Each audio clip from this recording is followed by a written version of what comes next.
환영합니다. 우리 함께 구호를 드리겠습니다. 제가 위에 있는 것을 읽으면 이 밑에 힘차게 읽으시면 아시겠죠? 하늘 닿는 우리 교회, 좋은 교회, 좋은 교회 오신 여러분 환영합니다. 우리 정현수 성도님은 뭐 하는 건가 했을 거예요, 그렇죠? 또 환영합니다. 우리 정현수 성도님 하나님의 전 나오신 것을 진심으로 환영합니다. 오늘 여러분들과 함께 사무엘상 6장 19절과 20절을 주제로 누가 능히 서리오라는 제목으로 하나님의 말씀 묵상하기 소망합니다. 여러분들 나무 좋아하시죠? 네. 근데 제 책을 읽다 보니까 나무 철학이라는 책이 있었어요. 이 나무 철학이라는 책은 한 교수님께서 이 시간 강사로 전전긍긍할 때에 어느 날 자신의 인생과 나무의 인생이 좀 비슷하다라고 생각해서 나무를 묵상하면서 쓴 책이라고 합니다. 근데 이 나무 철학이라는 책에 보면은 이 나무에 있는 나이테, 옹이에 대한 이야기 있어요. 근데 다음과 같이 이야기합니다. 옹이가 있다고 불행한 것은 아니다. 옹이는 외상이 깊어 안에서 생긴 고통의 흔적이다. 옹이가 있다고 불행한 것은 아니다. 옹이는 나무의 삶을 강하게 하는 희망의 에너지다. 옹이를 만나면 톱마저 지나가기 어렵다. 우리 인생을 살아가다 보면 이게 옹이를 갖게 되는 시간이 있을까요? 이 옹이는 언제 생긴다고 그랬죠? 겨울이 오고 또한 인생의 고통이 찾아왔을 때 이 옹이가 생긴다고 합니다. 우리의 삶 속에 주름도 마찬가지일까요? 이 주름도 어떻게 보면 우리의 삶 속에 기록과 같이 생겨나는 것들이 주름이라고 하죠. 때로 하나님께서 우리의 삶 속에 이런 옹이가 생기는 시간을 허락하실 때가 있어요. 너무나 고통스러워서 이 고통을 좀 지나갔으면 좋겠다 하는 겨울과 같은 시간이 지나갈 때가 있는 것이죠. 하지만 그 시간을 통해서 하나님께서는 이 고통의 흔적을 통해서 우리를 성장시키는 하나님의 놀라운 은혜가 있다는 것입니다. 오늘 이 한식에 우리가 우리의 삶 속에 있는 많은 것들 가운데서 이 고통의 흔적을 다시 한번 되돌아보고 또한 그것을 통해서 다시 한번 영적으로 성숙되어지는 그런 우리가 되게 소망합니다.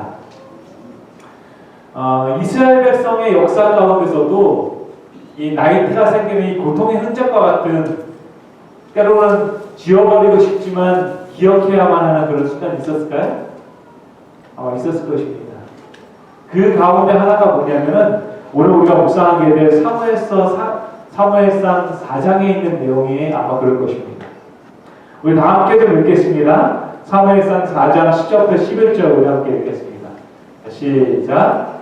그래서 사람들이 쳤더니 이스라엘이 패하여 각기 장막으로 도망하였고 사륙이 심히 커서 이스라엘 보병이 엎드러진 자가 30,000명이었으며 하나님의 괴는 빼앗겼고 엘리의 두 아들 홈니와 비누아스는 죽임을 당하였더라. 여러분 이 장면 혹시 기억하십니까? 성경에 나오는 이 장면은 이스라엘 백성들이 하나님의 언약궤를 빼앗기는 장면입니다. 근데 이스라엘 백성들이 정말로 싫어하는 민족이 한 명 있는데 그게 뭐냐면 블레셋 민족입니다. 여러분 블레셋 민족 하면 어떤 민족이죠? 팔레스타인 지역에 사는 민족인데 우리가 골리앗 장수로 일컬어지는 이 블레셋 민족은 원래 가나안 땅을 차지하고 있던 민족이에요. 그때 이스라엘 백성들이 가나안 땅에 들어온 다음에 하나님께서 그 모든 이방의 민족을 몰아내라고 했는데 이스라엘 백성들이 그렇게 해서 안 했어요. 안 했어요. 그래서 이스라엘 백성들에게 있어서 블레셋 민족은 그들의 불순종을 상징하는 민족이었던 것입니다. 끊임없이 쳐들어와서 전쟁을 하고 괴롭히고 했던 민족이에요. 근데 지금 성경에 보니까 나를 끊임없이 괴롭혔던 그 민족이 뭐까지 뺏어갔어요? 이스라엘 백성들을 상징했던 하나님의 언약궤마저 뺏어간 것입니다. 이스라엘 백성들의 삶은 성소 중심으로 이루어집니다. 그 성소 중심으로 이루어지는데 그 성소 중심에 가장 가운데 있는 것이 뭐예요? 바로 언약궤예요. 근데 빼앗긴 경로를 보니까 사무엘서 4장 3절에 보니까 이 이스라엘 백성들이 블레셋과 전쟁을 하는데 이스라엘 장로들이 어떤 말을 하냐면 여호와께서 어찌하여 우리에게 오늘 블레셋 사람들 앞에서 패하게 하셨는고 분한 거예요. 그래서 뭐 하냐면 여호와의 언약궤를 가져오라는 것입니다. 그리고 그것으로 우리로 하여금 원수들의 손에서 구원하게 하자. 그러니까 이스라엘 백성들의 생각 속에는 어떤 생각이 있었냐면 이스라엘 백성들이 언약궤만 갖고 있으면 승리할 수 있다고 생각한 거예요. 실제로 그런 역사가 많았습니까? 있었죠. 언제 가장 그것이 빛났죠? 여러분 여리고성을 함락하는 장면 기억하십니까? 이스라엘 백성들이 여리고성을 함락하는데 그 뒤에 한 것은 뭐밖에 없어요. 그 여리고성을 돈 거밖에 없어요. 하루에 한 바퀴씩. 근데 어떻게 보냐? 제일 맨 앞에서 나팔을 불고 그 다음에 제사장들이 언약궤를 들어요. 그리고 그 모든 민족들이 따라갑니다. 거기서 한 바퀴 도는 거예요. 그 여리고 백성들이 보면서 쟤는 뭐하나? 왜 이리 와서 한 바퀴씩 도는데 마지막 날 7바퀴를 돌면서 뭐 했어요? 소리를 질렀어요. 무너져라! 하고 불렀어요. 하면서 어떤 신학자가 그러더라고요. 아마 무너져라 했을 때 음정이 아마 플랫이었을 거라고. B 플랫. 가지고 B 플랫 하니까 뭐라고요? 무너지라고 얘기하는 것입니다. 농담입니다. 근데 그것처럼 이스라엘 백성들이 한 것이라고는 하나님의 언약궤를 들고 돈 것밖에 없습니다. 그렇지만 하나님의 언약궤 중심으로 그들이 살았을 때에 하나님께서 그들을 복주시는 걸 본 거예요. 그러니까 이번에도 이스라엘의 장로들 뭐합니까? 자신의 능력을 못 이기겠으니까 하나님의 언약궤 가져와라. 하나님께서 우리를 구원해 줄 거라고. 근데 하나님께서 구원하셨어요? 여러분 잘 생각해 보세요. 하나님의 법궤를 가지고 온 것입니다. 그리고 하나님의 능력을 갖고 있었어요. 근데 이겼어요? 못 이겼어요? 못 이겼어요? 다 뺏겨버렸어요. 왜 그럴까요? 화인 여사는 살아남은 이들 188페이지 이렇게 말합니다. 하나님께서 당신의 법궤를 이스라엘 백성들을 원수에서 빼앗기게 하신 것은 법궤 속에 있는 계명을 불순종하고 욕되게 하면서 하나님의 임재하심을 표상하는 법궤만을 신뢰하는 것이 얼마나 헛된 것인 것을 그들에게 보여주기 위함입니다. 무슨 말이냐면 삶은 하나님의 말씀대로 살지 않으면서 성경책 들고 있다고 하나님이 나 복 달라고 얘기하는 것과 똑같다는 것입니다. 우리도 그렇게 살아갈 때 있습니까? 일주일 동안의 삶 속에서 하나님과는 정말로 별개로 살아오면서 안식일날 하루 예배 드렸다고 하나님께서 나의 삶 속에 복주기 원한다는 것이죠. 계속해서 화인에서 얘기하기를 하나님께서는 이스라엘 백성들에게서 거룩한 법궤, 즉 저들의 우쭐거리는 힘과 의지가 되는 법궤를 제거함으로써 그들을 겸손하게 하셨습니다. 그러니까 법궤 하나 갖고 있다고 해서 그들이 승리하는 게 아니라는 것입니다. 그들의 승리는 그들이 하나님의 말씀대로 살았을 때 이루어진다는 거예요. 그런데 이스라엘 백성들이 착각하고 사는 것입니다. 법궤에 있으니까 나는 이제 이길 수 있는 것처럼. 마치 내가 교회 나갔으니까 하나님 나한테 복 주시는 것처럼 착각하고 사는 것과 똑같다는 것이죠. 사무엘상 5장 1절부터 2절에 보면은 하나님의 법궤는 빼앗겨지고 그 법궤가 다곤신 곁으로 가게 됩니다. 그럼 블레셋 사람들이 다곤신을 섬기고 있었는데 그 성전에다 법궤까지 갖다 놓으니까 더 그들이 복 받을 거라고 생각했던 것이죠. 이게 당시의 지도인데요. 이스라엘 백성들이 가져갔던 법궤의 장소가 실로입니다. 이 실로라는 지역으로 가져가게 되고요. 그 다음에 지금 여기 중간 접경 지역에서 전투가 일어나게 됩니다. 그 다음에 이스라엘 백성들이 법궤를 빼앗기면서 법궤가 어디로 가냐면 에베네셀로 이동하게 됩니다. 여러분 에베네셀은 어떤 장소입니까? 야곱이 기도한 장소예요. 그 다음에 아브라함이 기도했던 장소예요. 하나님의 집이라고 일컬어지는 그 에베네셀에서 하나님의 법궤 앞에 엎겨지고 그 다음에 어디로 가냐면 아스돗이라는 곳으로 가게 됩니다. 근데 여러분 지도를 한번 보시면은 아스돗이라는 도시는 어떤 도시냐면 해안 도시예요. 그렇죠? 이 지중해 가 있는 해안 도시입니다. 근데 여러분 옛날부터 이 해안 도시에는 뭐가 많다고 말해요? 들어보셨습니까? 해안 도시에는 뭐가 많다? 과부가 많다고 했어요. 과부가. 왜 과부가 많을까요? 남자들이 배를 끌고 저기 물고기 잡으러 갔다가 풍랑을 만나서 못 들어오는 거예요. 그래서 과부가 많다는 것입니다. 그래서 당시에 이 블레셋 사람들 가운데서 다봇신을 섬긴 사람들이 이 아스돗에서 많았는데 그 이유는 뭐냐면 이 다봇신은 어떤 형상을 하고 있었냐면은 다리는 물고기고 몸은 사람이에요. 몸통. 왜 그런 신을 섬겼을까요? 여러분 물속에서 살아가는 건 뭐가 없어요? 물고기밖에 없어요. 그러니까 자신의 남편이 배를 끌고 나가면은 다봇신 앞에서 기도하는 것입니다. 우리 옛날에 어머니들이 물 한 그릇 떠다놓고 정한수 떠다놓고 기도했잖아요. 우리 아들 남편 잘 되게 달라고.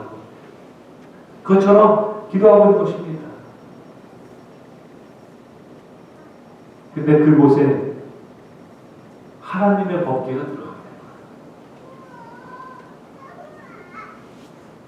이스라엘 백성들의 불순종은 하나님으로 하여금 수치를 경험한다는 것입니다. 그 법궤가 떠나간 다음에 엘리 제사장은 그 자리에서 즉사하게 됩니다. 그리고 비느하스의 아내가 아이를 낳게 되는데 그 아이를 낳아서 그 아이의 이름을 무엇이라고 하냐면 이가봇이라고 말하는 거예요. 이가봇이 무슨 뜻이냐면 하나님의 영광이 떠났다는 것입니다. 자신의 남편도 죽고 자신의 시아버지도 죽고 하나님의 법궤도 빼앗기게 돼요. 그러니 더 이상 이스라엘에는 하나님의 영광이 없다라고 말해서 이가봇이라고 말하는 것이죠. 여러분 우리가 영적으로 교만하게 되고 하나님의 말씀에 불순종하게 되면 우리가 모든 것을 갖고 살아가는 것처럼 느낀다 할지라도 어느 순간 모든 것을 빼앗기게 된다고 하는 것입니다. 하나님의 영광이 이스라엘을 떠나게 됩니다. 그로 말미암아서 이스라엘 백성들은 너무나 고통스러운 시간들을 보내게 되죠. 하지만 하나님께서는 그 언약궤를 이스라엘에게 돌려주세요. 오늘 이 시간에는요, 하나님께서 언약궤를 이스라엘 백성에게 돌려주는 그 이야기를 통해서 우리의 삶 속에 전해주는 두 가지의 메시지를 묵상해보자 합니다. 그 첫 번째 메시지는 뭐냐면 우리의 실패 속에서도 하나님은 여전히 일하신다는 거예요. 뭐라고요? 우리의 실패 속에서도 하나님은 여전히 일하신다는 것입니다. 이제 하나님의 법궤는 다봇 신전으로 가게 됩니다. 근데 그 다봇 신전으로 가는데 갑자기 그 다봇 신전에 이상한 일들이 일어나기 시작해요.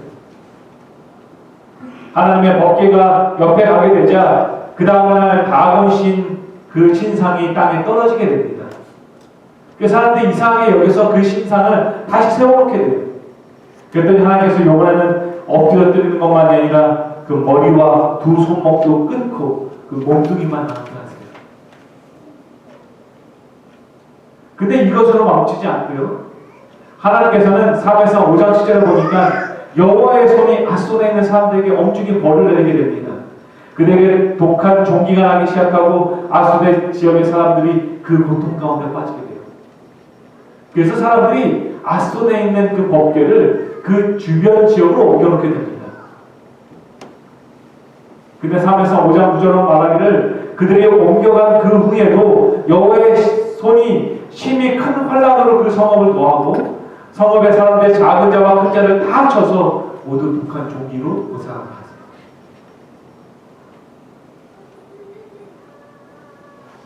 이스라엘 백성들은 아무것도 하지 못했지만 그들이 실패한 그곳에서 여호와 하나님이 능력으로 일하고 계시다는 거예요.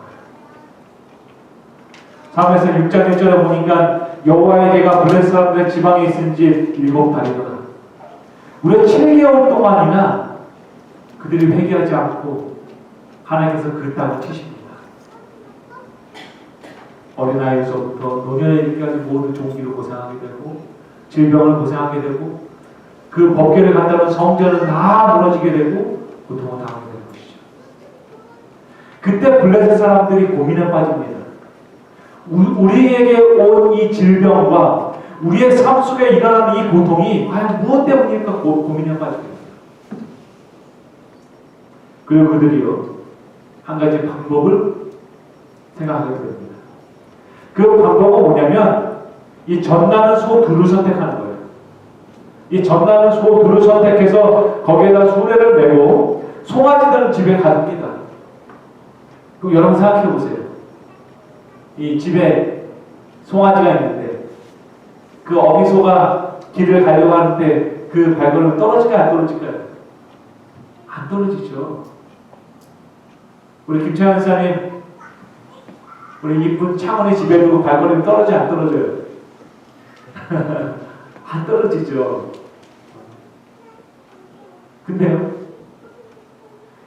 이 블레셋 사람들 뭘 했냐면은 보시면 이런 것인데 송아지 소 2마리를 해두는데 이 두 소가 젖이나는 소예요. 그리고 그 뒤에다가 법궤를 올려둡니다. 그리고 여기 상자에는 이 그들의 종기가 났던 그 신들을 상징하는 그 신들을 모양을 형상하는 금을 갖다가 여기다 다 갖다 둡니다. 그리고 뭐 하냐면 이 뒤를 따라가는 거예요. 그래서 그러면서 만약에 이 두 송아지가 앞으로 나아가는데 뒤를 돌아보기만 하더라도 돌려서 돌아오겠다. 혹시 좌로나 우로나 그들이 고개를 절레절레만 흔들어도 야 내려오겠다고 하는 거예요.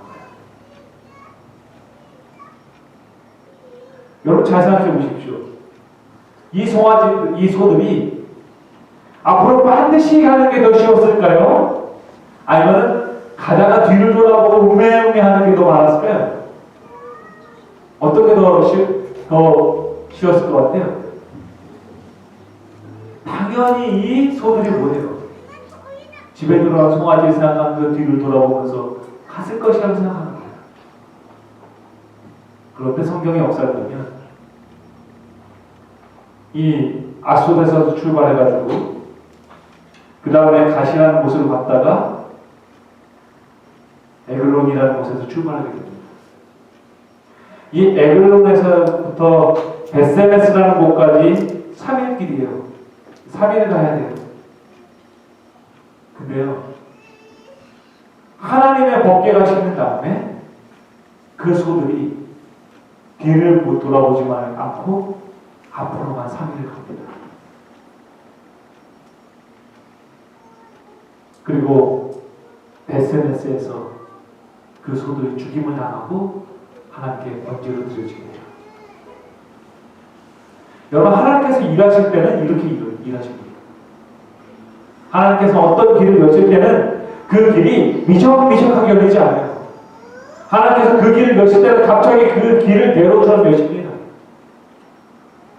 우리로 하여금 뒤를 돌아보지 못하게 하나님께서 그 길을 여세요. 우리 사랑하는 우리 정현수 형제님, 우리 정현수 형제님 오늘 교회 온다는 얘기를 어제 제가 저녁에 들었어요. 정평 장로님께서 목사님 우리 아들이 내일 교회 간다고 합니다. 목사님 잘 부탁합니다. 그렇게 얘기했어요. 사실 제가 정현수 형제님을 처음 뵌 게 어디죠? 기억하십니까? 저하고 처음 만나신 게? 네, 김성주 지사님 병원에서 만나게 됐어요. 김성주 지사님이 병원에 정현수 형제님하고 동생이 찾아오셨는데 그때 우리 정현수 형제님에게 김성주 지사님이 그랬어요. 형 교회 가라고. 네. 그리고 저를 부르셔가지고 약속하라고 했어요. 반드시 정현수 형제님 교회에 오도록 하라고. 자, 그동안 이 교회를 떠나 계시면서 오고 싶은 마음이 많았지만 참 여러 가지 문제들이 생기면서 오지 못해요. 근데 하나님께서 그 길을 여실 때 어떻게 되세요? 갑자기 오세요. 그 마음에 감동을 주시고 그 소들이 뒤를 돌아보지 않고 벳세메스를 향해서 나아가게 하시 하나님께서 인도하시는 거예요. 하나님의 인도하시는 이런 것입니다. 제가 지난 1년 가까이를 돌아보면서 김영호 장님과 그런 얘기 했습니다. 제가 작년 12월 이맘때에 디트로이트에 살게 될 걸 생각도 못했다고. 저 사실은 작년 이맘때쯤에 한국에 어떻게 하면 돌아갈까, 학교를 어떻게 마치고 돌아갈까, 돌아가면서 무엇을 할까를 고민하고 있었어요. 근데 갑자기 하나님께서 그 길을 여시니까 어때요? 제가 사실은 그 모든 과정이 시작될 때에 하나님한테 기도한 게 뭐냐면, 하나님 조금이라도 막힘이 있으면 저 돌아가겠습니다. 사인을 언제든 주십시오.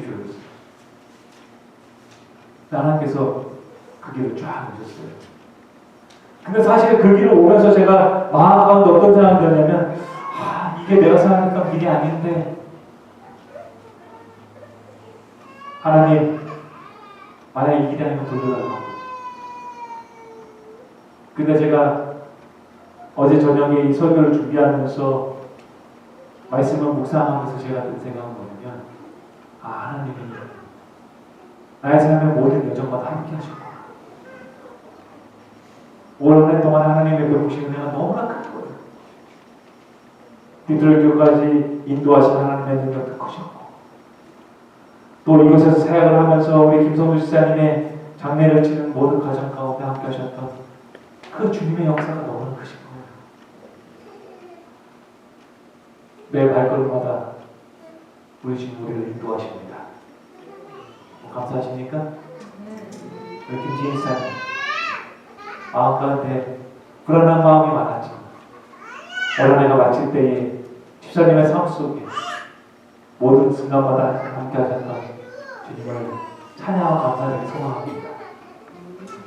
하나님께서 이 두 어미소들을 이끄신 것처럼 우리를 주님의 곁으로 이끄실 것입니다. 두 번째로 돌아온 언약궤가 전해준 메시지는 뭐냐면, 순종의 삶이 연습되지 않는 사람에게는 하나님의 임재는 지속될 수 없다는 거예요. 뭐라고요? 순종의 삶이 연습되지 않는 사람에게는 하나님의 임재가 잠깐 있을지라도 지속되지 않는다는 것입니다. 여기 토론토 랩터스의 닉너스라는 감독이 있습니다. 이 농구팀 감독이에요. 근데 작년 2018년도에 NBA의 우승팀이 토론토 랩터스였습니다. 이 창단 이래로 처음으로 우승한 거예요. 그러면서 사람들이 어떻게 우승하게 됐을까를 연구하게 됐는데, 당시에 결승전에서 맞붙은 팀이 어떤 팀이면 캘리포니아를 중심으로 한 농구팀인 골든 스테이트 워리어스라는 팀이죠. 잘 모릅니다. 근데 이 팀이 굉장히 유명한 팀인데 굉장히 몇 년 동안 계속 우승했던 팀이에요. 근데 이 팀에 굉장히 유명한 선수가 한 명이 스테판 커리라는 선수가 있었다고 합니다. 그래서 많은 전문가들이 한 번도 우승을 경험하지 못했던 토론토가 우승하지 못할 거라고 생각했어요. 그래서 이 워리어스가 우승할 거라고 많은 도박사들이 도박을 걸었다고 합니다. 그래서 결과는 스테판 커리가 이끌고 있던 이 워리어스가 우승한 것이 아니라 무명의 팀이었던 토론토 랩터스가 우승을 하게 됩니다. 당시에 그 우승의 주역 가운데 한 명이 누구냐면 바로 이 닉 너스라는 감독입니다. 근데 이 닉 너스라는 감독은요, 유명하지 않은 사람이에요. 그는 대학 농구팀에서 뛰었지만 프로 무대는 한 번도 진출하지 못한 감독이었습니다. 그는 30년 동안 코치와 감독으로만 이곳저곳을 다녔던 사람이었어요. 그러다가 2013년도에 토론토 랩터스에 5년 동안 코치직을 제안받고 코치를 하게 됩니다. 그리고 자신이 감독이 된 첫 해에 그를 우승하게 됩니다. 그런데요, 이 토론토 랩터스가 우승하게 된 데 있어서 아주 결정적인 한 전술이 있었다고 합니다. 그게 뭐냐면 이 박스앤원이라는 전술이었다고 해요. 이 박스앤원이라는 전술은 이 4명의 수비수들을 박스로 세워놓고 한 명만 자유롭게 수비하게끔 누르는 전술이라고 해요.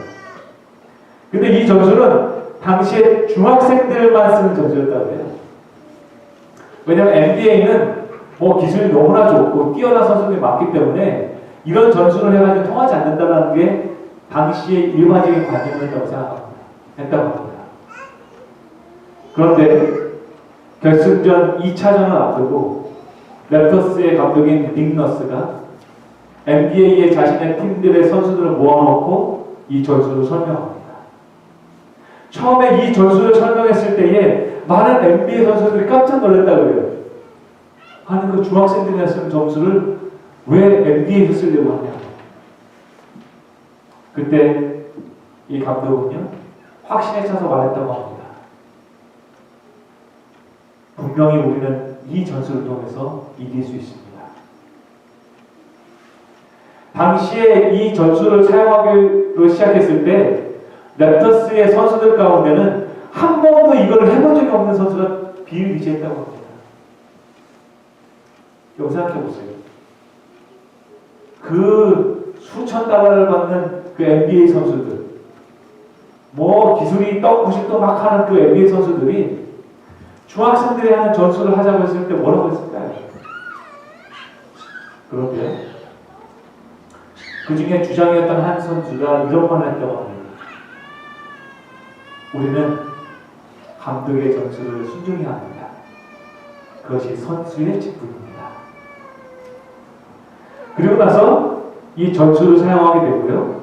이 전술을 통해서 스테판 커리라는 유명한 선수 한 명만을 막았지만 골든스테이트 워리어스는 지고 랩터스가 NBA 역사상 처음으로 우승을 하게 되었다고 합니다.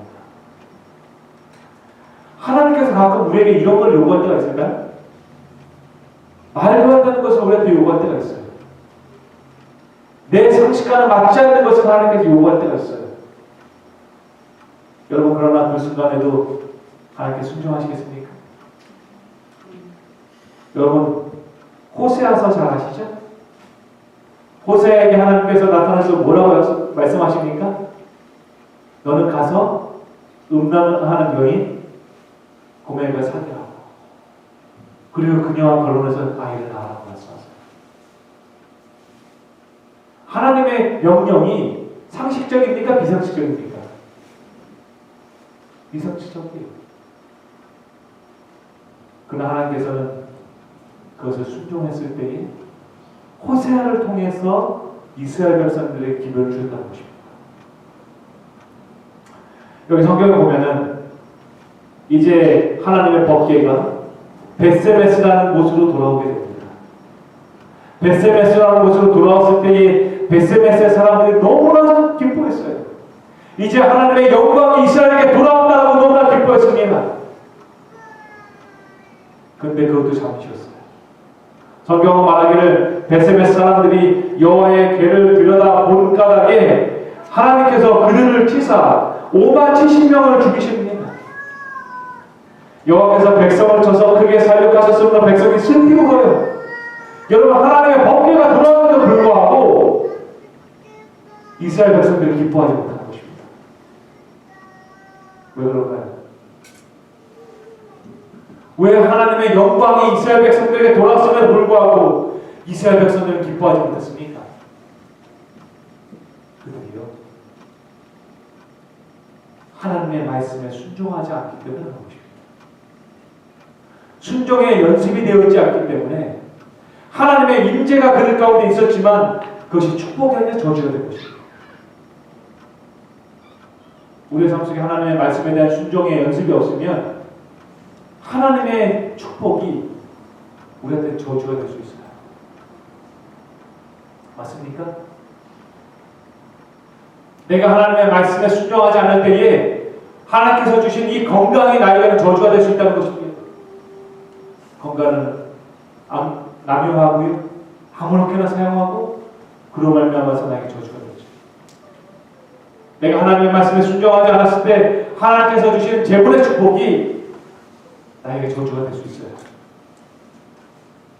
재물만을 믿다가 하나님을 떠나게 되죠. 탕자처럼 그 재물을 다 남용하게 되는 것입니다. 내가 하나님의 말씀에 순종하지 않았을 때에 하나님께서 주신 명예의 축복 역시 나에게 저주가 될 수 있어요. 우리가 얼마나 많이 봅니까?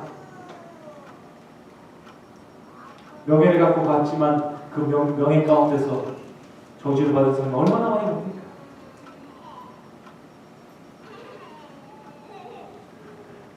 하지만 사무엘상 7장 1절부터 2절에 보면 성경은 말하기를 기랏 여아림 사람들이 와서 여호와의 궤를 옮겨 산에 사는 아비나답의 집에 들어갔어요. 여기 보니까 왜 산에 사는 아비나답의 집까지 가져왔을까요? 마을에 뒀더니 마을 사람들이 다 죽어나는 거예요. 그러니까 산 한적한 곳에 사람들이 없는 곳에 갖다 두고 싶어요. 그런데 그곳에는 누가 있었어요? 여기 보니까 엘리야사가 있었어요.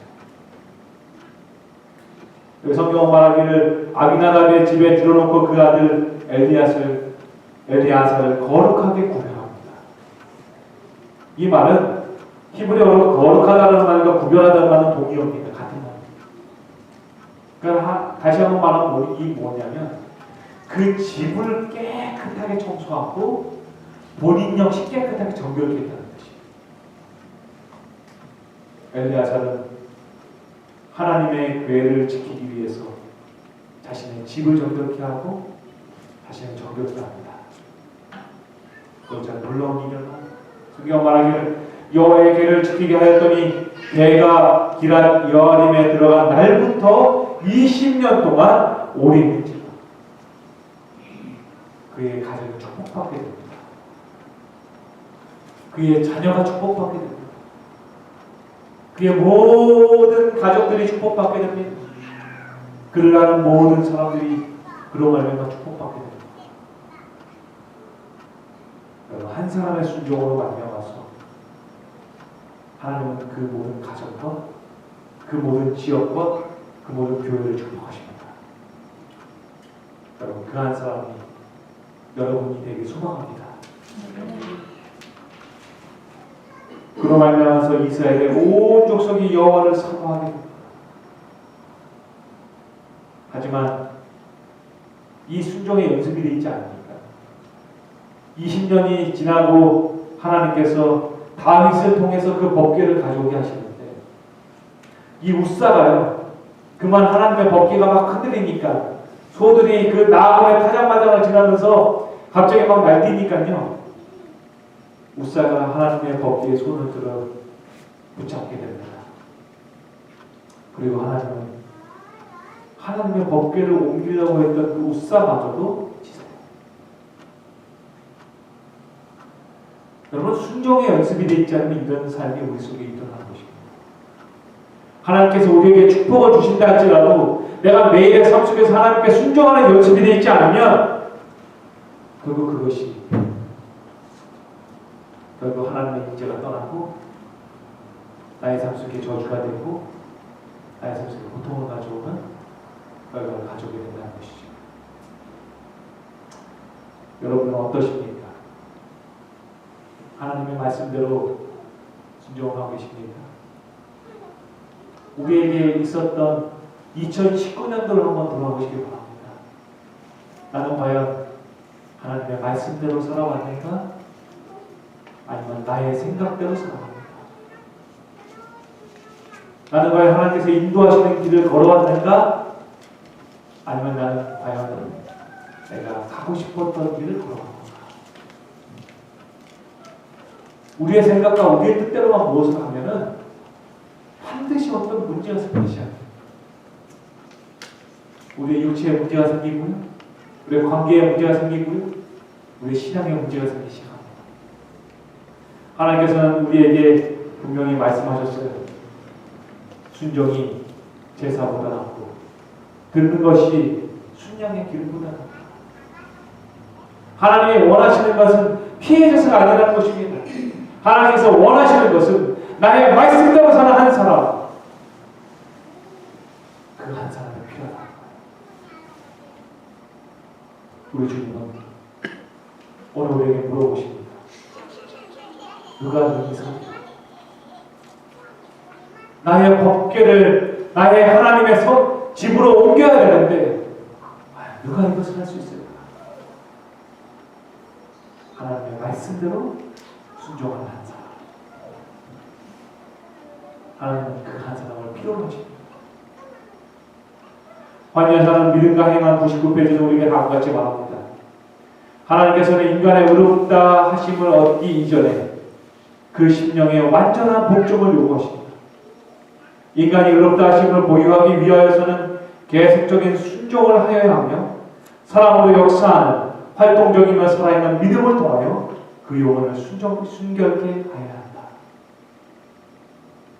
하나님은 우리가 완전히 하나님께 복종하기 원하세요.